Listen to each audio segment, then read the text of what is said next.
Assam. Most of us hear about flooding in Assam. Apart from the worldwide pandemic situation, a state in India is facing something much more. The beautiful and scenic tourist place of eastern India, where we travel for, is going to be left over with pieces of disaster. Why is it ignored then? Is it because it is a small part of our country, or is it because it is a small financial state in our country? It is believed that 2.1 million people suffer every year because of flooding in Assam. Not only this, it also has an effect on the economy of the state, in turn our country. Since the last few years, rhinos and many people are losing their lives and livelihood in and around Kaziranga National Park because of floods. So in this video, I wanted to share what is there that can be done in order to prevent this natural calamity. Do share this video so that we all unite for a cause. Firstly, we shall know why does Assam gets flooded every year. It's because of Brahmaputra river, which is quite huge. Did you guys know that it is even easily noticeable from space? This river cannot be domesticated since it not only has water but also contains sediments.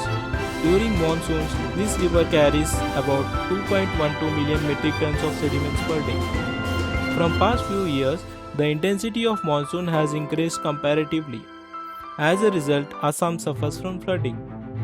Actually, for a good ecosystem, floods are necessary as it generates good soil fertility.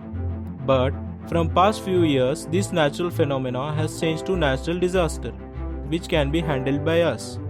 Point number 1. Creating porous asphalt, a source of rainwater harvesting concept, so that when there is a scarcity of water during summers, this water can be utilized in urban farming, gardening and toilets. Point number 2. Flood barriers. Temporary barriers can also be added to permanent flood defenses such as raised embankments, increasing the level of protection. Point number 3. Floodplains. To give rivers more space to flow and allow the sediments to settle under the river so that overflow of water can be stopped. For this, one should stop construction activities near the river beds. Point number 4. Become proactive, tackling climate change, so that we should be prepared to handle such situations every year. Not only Assam, we never know which state may get to suffer every year. We are all one and should be one. So, what can we do? Donate money, clothes, food, whatever that is within your capacity. It might be small, but even an ocean is made up of droplets of water. Power in your hands, and Assam is a part of India. Time for change, saving nature, saving souls and saving humanity, bringing states to form one nation. Jai Hind.